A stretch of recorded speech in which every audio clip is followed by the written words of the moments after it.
Welcome back to the Cornish Stitcher. I'll just move you a bit closer. Welcome back to the Cornish Stitcher, and welcome if you're new here.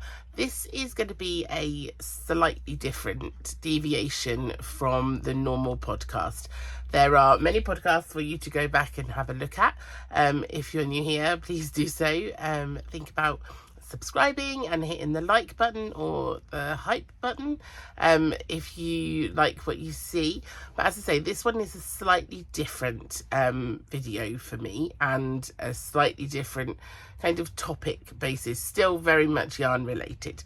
So if you're here, grab a cup of tea or coffee or your beverage and settle in, and we'll have a chat. I will give us trigger warning for this episode. So this episode is around, I've entitled it Community Yarn and Wellbeing, and it's very much a personal reflection on my journey in the last few years. And there will be talk about mental health, and there will be talk around poor mental health and recovery. So if that's something that you think might be a bit of a trigger, then feel free to not watch. I totally understand. But if you feel that it's okay, and we're talking lots and lots about positives towards the end as well, so feel free to settle in. So the basis for this podcast came about from this past weekend. So on Saturday, I was lucky enough to attend the Big Flock. I love the Big Flock. It's the second year of attendance, and I attended with my group of friends from our Knit and Natter group. More on that later.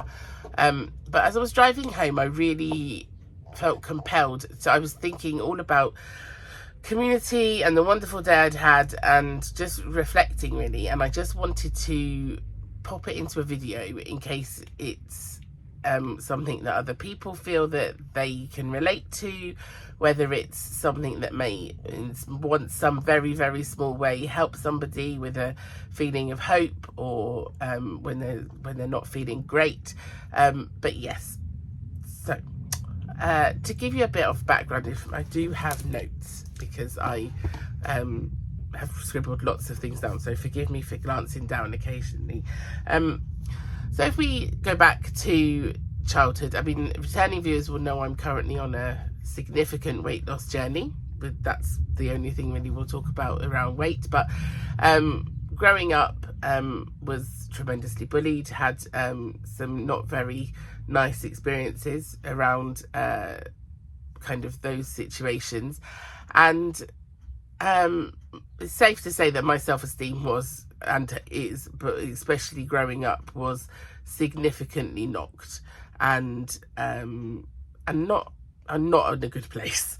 And then I became a teacher, and I loved my job, and I was able to progress quite normally through the ranks of teaching until I became an assistant head teacher in a very large primary school down here in Cornwall. School of over 400 children, and all was well. Anybody that knows teachers will know that there are teachers leaving the profession in droves due to poor mental health and stress and workload and burnout and all of those things. And mainly as a result of my job, it has to be said. In 2022, I crashed out. I completely and utterly hit a wall, had a complete breakdown in the autumn of 2022, was signed off sick, obviously, very nearly didn't come through the other side, and it's safe to say that my whole life in terms of my self-worth was tied up in teaching. If anybody asked me, it was Vanessa the teacher. I would always reply I was a teacher. It was the one thing that I felt that in terms of achievement through my life that I had done. And to suddenly have that taken away, albeit at that point on a temporary basis, was really hard. And it was like a rug had been pulled out from underneath of my feet. All of these roots that I had probably mistakenly put into a career for my own self-worth was suddenly not there. And I became very isolated, very withdrawn. I wasn't leaving the house. I have 2 boys who at the time were one just going into sort of mid-teens, and one sort of about, once he was 9, I think, 8 or 9. And so it was a complex time, and we live in a multi-generational household. So we live with my parents, my 2 boys, my husband, and a myriad of pets. And it was hard. I think it was hard for all of those people around me, and to see this what appeared to be a very competent and able person who was able to run a school of 400 children, suddenly not be able to even manage to function during the day or night, and function to even basic levels. But the one thing that carried on throughout was my crafting, and it was to become a salvation, which at the time I couldn't see, and now looking back I can, which is why I wanted to make this video. So it kind of all stems back to the autumn of 2022, and wasn't leaving the house. I was refusing to leave, and my mum, bless her, thought that the one way she would get me out was with the lure of yarn. She had identified, or we had previously known about a shop that sadly is no longer with us, but a shop that was in Bodmin, in the next town. And she had found out that there was a knit and natter evening, but also the shop was open in that evening. So she essentially dressed it up in the view of, let's go and buy some yarn. It's nice, it's quiet, it'll be the evening, there won't be many people there. And essentially frog marched me to a knit and natter, which I wasn't aware I was going to. Luckily I had a project with me, because I was crocheting, I think, in the car. So in we went, and that group of people became transformational. Some of those, some of them, not all of them. There was a very small select group there that evening, but what was to become from that seed that was planted was magnificent. Around the same time as this, I obviously was spending an awful lot of time at home, and I was introduced, my kind of viewing, looking for things to watch, and I was introduced to the idea of knitting podcasts. I didn't know they existed. I was like, what? Knitting podcasts? What on earth? But podcasts, as we know in the knitting world, are predominantly video based. So I was like, oh, that's a different kind of thing. Yeah, okay, I'll give a go. And I discovered my first podcast I watched was Stitched by Mrs. D, which is Paula, followed quite swiftly on by Gaynor from Tales of Cuckoo Land, and Ali from Little Drops of Wonderful. And they became my stalwart viewing. Obviously, all 3 of those have, if you don't watch them, where are you? But equally, I'm sure most of you are aware of them. And each of those 3 had a back catalogue, for want of a better word, of episodes that I could work my way through. And it was safe, comfortable viewing, where I was able to identify with these people and to kind of get a glimmer of hope from my projects. I was still enjoying them, and recovery was in its infancy but had started. And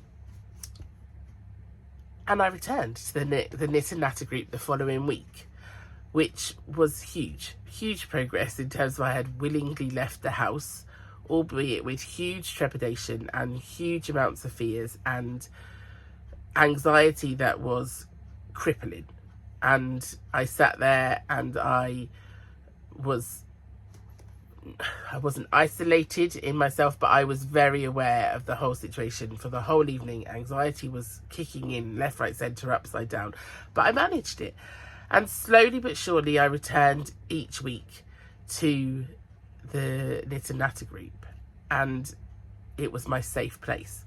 And the people that I met there, I soon realised were safe and were my tribe for want of a better word. I could be myself. I could be a broken but beginning to heal person who needed support and needed a support network, but equally found joy in the tasks that we were doing. And yeah, it was just a safe place. And then if you fast forward for 12 months to October 2023, where recovery had started to really happen. So I had finished teaching. I had made the decision in the early part of 2023 to resign from my position due to the level of trauma that I had been experiencing, and took the decision that at that point I was going to take at least a career break, if not a complete career exit from teaching. And I became hooked on podcasts. I was watching podcasts, but they were my general viewing for evenings. The children would come in now and start talking about people they had seen on there that they were talking about, and come in and watch them. And in October 2023, I decided, on the spur of the moment, my parents had gone away for the weekend, my husband Matt was at work, and the children were at school, and I just thought, I'm going to give it a go. I'm going to sit down, I'm going to record a podcast, I'll put it up, no one will watch, but it will be a journey and it will record my journey. And I think I got, at that point, about 10 views, possibly 10 to 15 views, most of which I think were family and friends who I had only told a couple of people that I had done it, and those people watched, and that was fine. And I continued on a recovery, very much surrounded by this very protective group of friends who I had met, who gave me a purpose each time to go out at that point, Wednesday evening, to meet with them.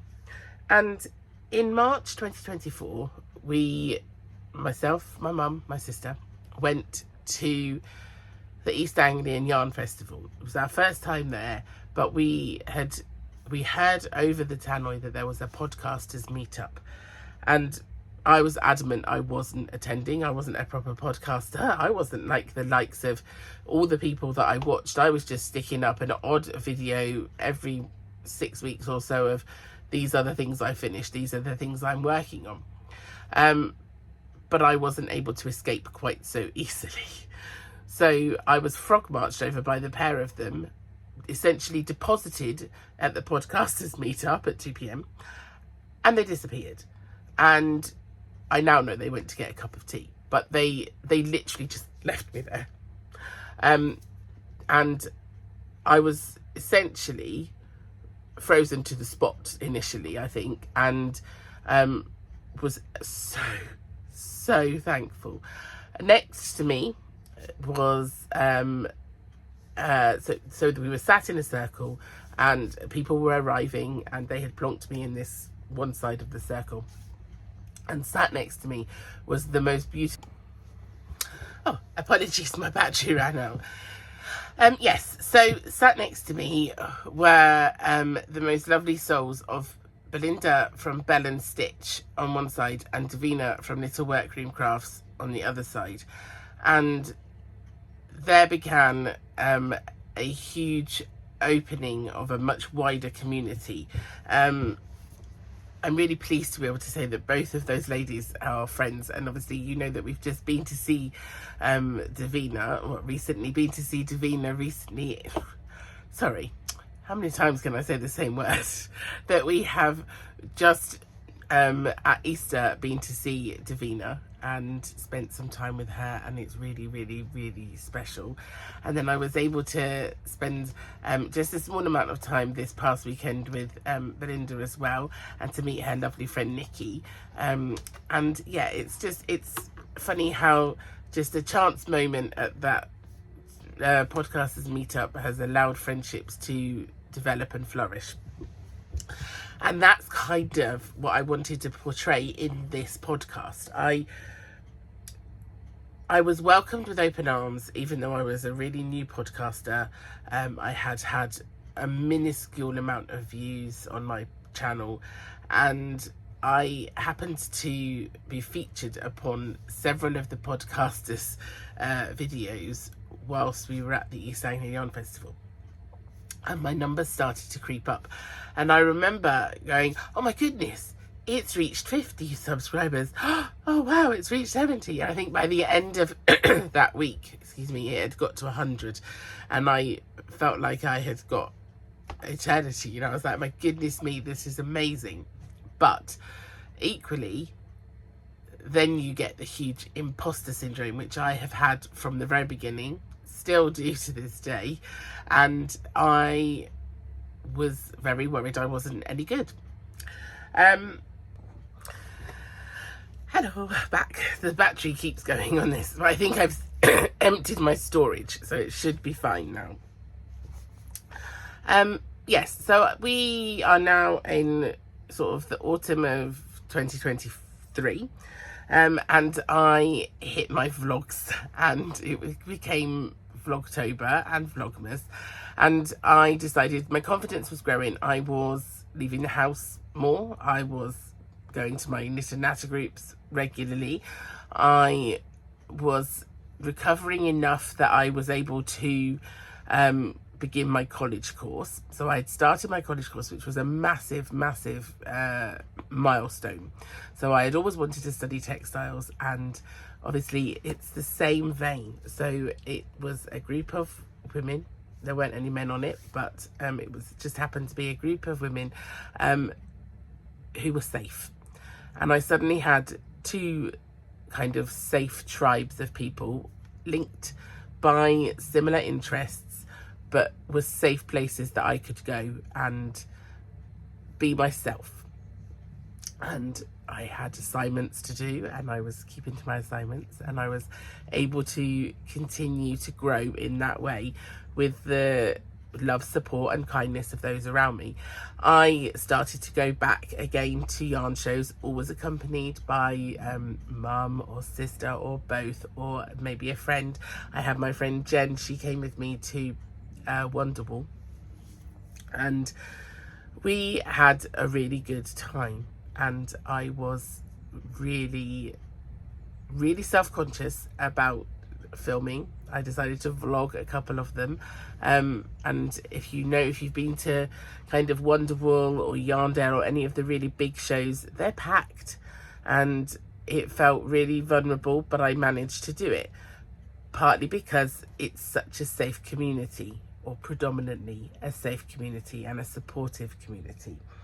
And then I returned to EAYF the following year, which was last 12 months ago, just over 12 months ago. And again, but this time I decided I was going to go to the podcasters meetup, and I was going to go by myself and leave the rest of my family going around the show. And I didn't need to be frog march this time, because people there were friends. We had become friends over the internet. We had become friends over communicating on YouTube or Instagram, and people weren't these frightening people, and were a really safe set of hands to go to.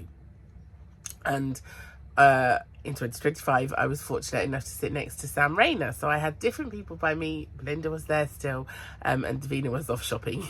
But I was able to sit next to Sam and had a really lovely chat. And subsequently, another friendship was blooming. And it's just these really unexpected but connected relationships that have grown from a love of knitting or crochet or fibre, and have become a safe place for me, and I therefore presume other people to be. And I continue to podcast, and my knit and natter group continued to be a huge part of my life, and continue to still do so. And then November last year, so I stopped podcasting in the spring because there was an incident. So last May, I did my podcast as normal, and then I received, and if you're a long-term viewer of the channel, you will know that I received a couple of really vitriolic, nasty emails, and the person responsible had gone to my website and had found my details and had emailed me to tell me that I was useless. I was not very good at doing podcasts. That's put it in there, what they said kindly. I should stop doing them. I should not be putting myself onto the internet, and what on earth did I think I was doing? And I stopped, and I let them win for several months. It hugely knocked my confidence back. Now, I think that was a deliberate attempt to do that, and it was, as we all know, there are trolls and there are not always nice people. But it was in stark contrast to the rest of the community feel that I had had for the last couple of years preceding that. And in November, I went along to the Lay Family Retreat, and I had got to know Kelly. Kelly is one of the dyers with her husband Nick behind Lay Family Yarn. And I had come to know Kelly over the previous couple of years of attending shows and visiting the studio to buy yarn, and also just through social media. And Kelly took me onto one side and gave me a very stern talking to. Thank you, Kelly. Along with Davina, who I revealed to Davina essentially what had happened as well. And both of them kicked me up the behind and said, why are you letting this person win? Why? You've come so far. You have a community that enjoys watching you for whatever reason. And that still baffles me to this day. But you're here, and that's something that I will forever be grateful for and forever be thankful for. And whilst it baffles me, it fills my heart. And I thought, why am I letting this one solitary person have this huge amount of control over my life, the joy I found within the community? And so I re-podcast. I was very rusty. It was not a polished podcast in any way, shape or form. But I continued and I carried on, and I'm really glad I did. I went to the Big Flock this weekend, and it was just magnificent. I was surrounded by my local friends who we all went together, and I'll pop a picture up of us. We all wore our ooey gooeys and our ooey gooey cowls, which we had all deliberately made to wear to the Big Flock. And it was just so lovely to be part of such a tight, small group. But also, they joked, but did do what they joked about. They said, well, you chat to everybody, so we're just going to go around and we'll just dip in and out of you when we see you, which is essentially what they did. And over the time of going to shows and this channel and social media and Instagram, I have made and been able to make some wonderful friends and people who I am really honoured to call a friend. And some I only see when I'm at yarn shows, and some I only communicate with very, the majority of the time via social media. But wow, what a community. And I was sat in the atrium area, or in the if you've not been to the Big Flock, there's lots of seating. And I was sat in a social area, and I just took a moment to watch and to look around. And everywhere I looked, there were people smiling.